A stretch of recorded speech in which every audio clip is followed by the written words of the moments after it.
Isaac Sarason is a skilled hacker, formerly employed by British Telecom-Sprint. When his health failed, Isaac did the only thing he could think of. He ran. A burqa-wearing doctor known as Fatima took pity on Isaac and helped him make his way to the mysterious Star X line. At the end of all hope, they found the Star X line and the slim promise that the enigmatic beings behind the Star X could save Isaac from the implants which destroyed his life. What do you do when those who saved you have recorded everything you are? What do you do when your every action is tracked by the Keylogger? Colbyjack.net is proud to present Firmware Keylogger, the third installment of Firmware by Colbytrax.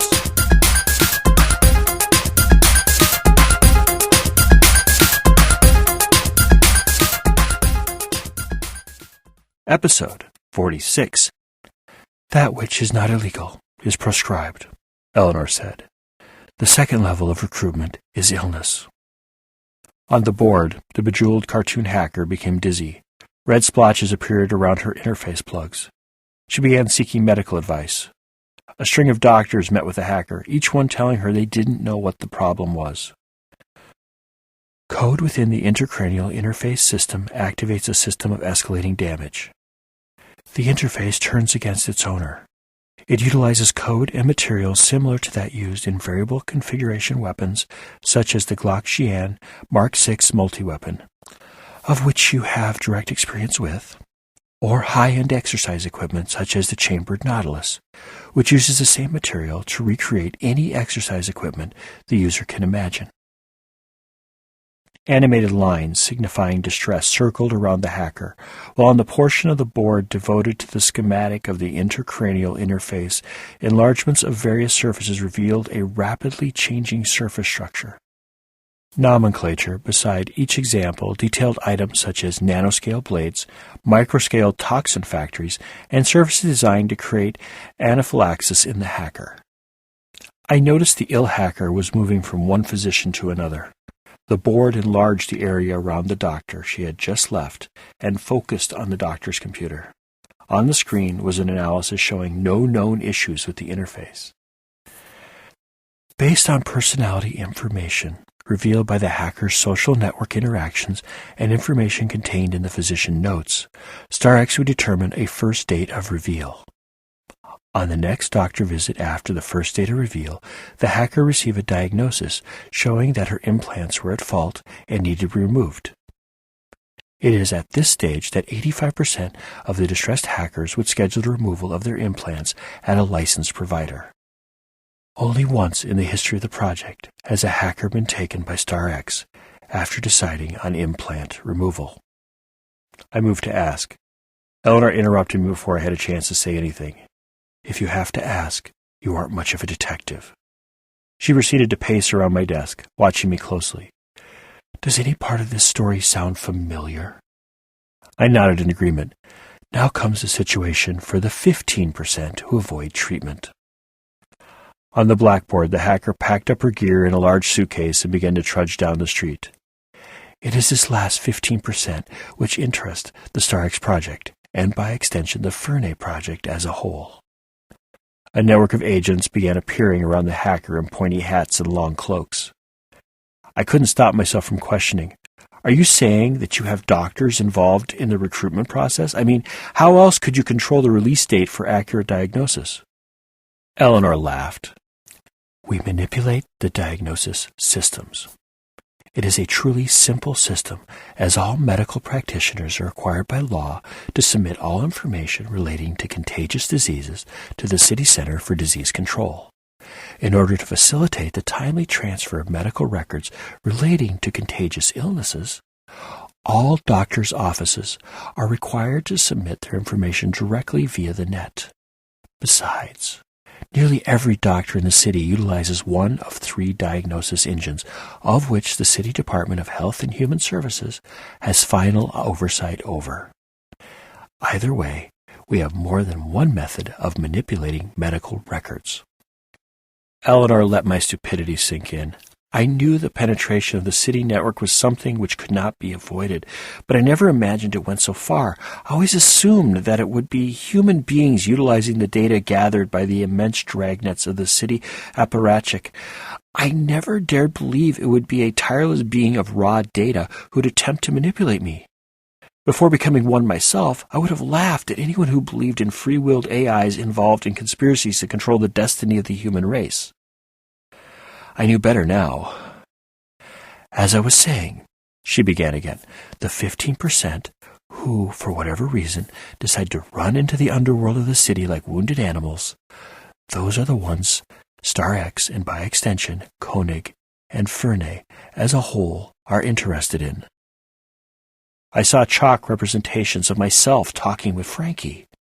I saw a thought bubble narrative of him relating how he heard of the Star X line.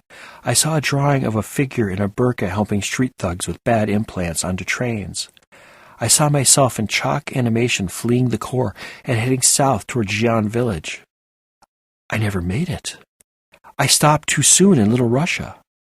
I saw the burqa-clad figure greeting newly healed street thugs as they came to visit. Their interface plugs were gone. A cutaway animation showed the network of wiring left within their skulls. They don't remove the wiring, only the outward signs, I said in realization of a truth with deeper meaning. Couldn't any doctor find them? While the wiring remains, it has been reprogrammed to resemble the scarring, which should result from the removal of the implants. It still works, interfacing with wireless networks near the owner, allowing us to know what they are up to at all times, and when necessary, stop them permanently. Do you think we really want to send hardened criminals back onto the streets? Eleanor asked in a tone which suggested she found this entire business reprehensible. You need them to return so doctors such as Fatima believe your organization is legit, I said as it all started clicking together. This was a conspiracy of such depth and breadth that calling it anything other than reality seemed a denigration of the reach of Koenig and the Ferney project. I watched as the cartoon Isaac ran through the parade of events which led to my meeting with Fatima in the room nestled within the Amazov catfish farm. I watched as a cartoon Frankie exploded into body parts, and I hid under an air conditioner. Then the picture faded. The square where my story had been shown turned into a quivering question mark which fluttered around a map of the city before resolving in the forms of Fatima and me at a train station near Xi'an village. You lost me, I said with a laugh. We lost you, Eleanor agreed.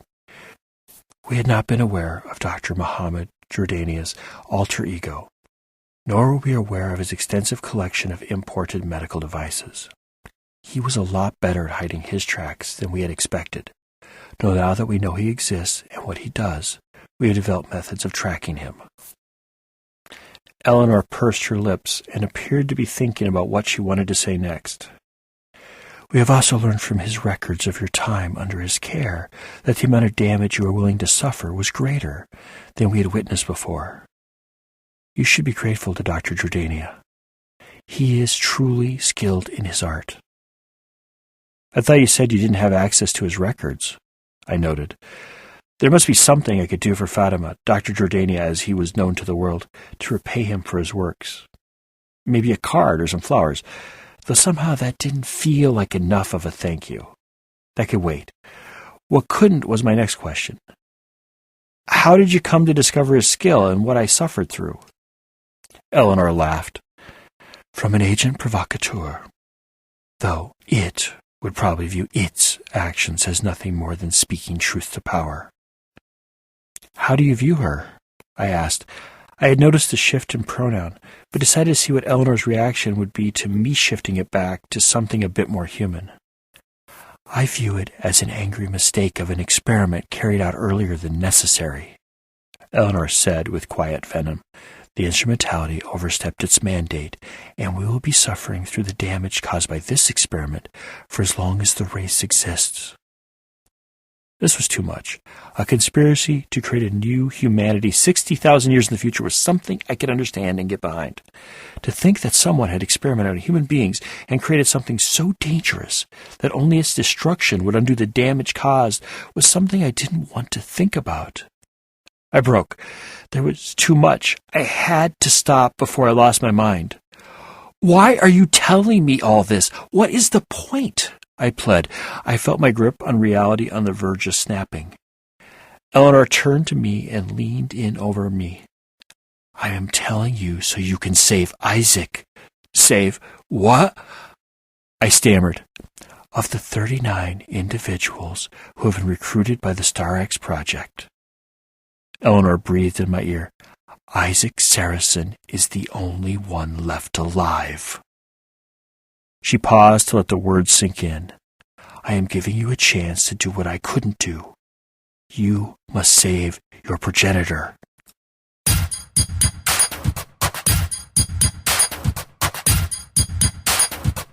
Firmware Keylogger begins where Firmware Proxy ends, which in turn followed on the heels of Firmware Hijacked. Firmware Hijacked, Proxy, and Keylogger are all available in ebook versions from our store at shop.Colbyjack.net, Amazon.com, BarnesandNoble.com, and Smashwords.com. Just search for Colbytrax. That's Colbytrax. I'm the only one. A complete audiobook version of both Firmware, Hijacked, Proxy, and soon Keylogger is available for download through our shop as well. If you don't need any stuff, but would like to support our work, drop on by Colbyjack.net and hit the pretty little donate button conveniently located on the right-hand side of the blog roll. Firmware Keylogger is released under a Creative Commons, non-commercial, attribution, share-alike license. Do what you want with it. Just don't sell it, and always tell people where it came from.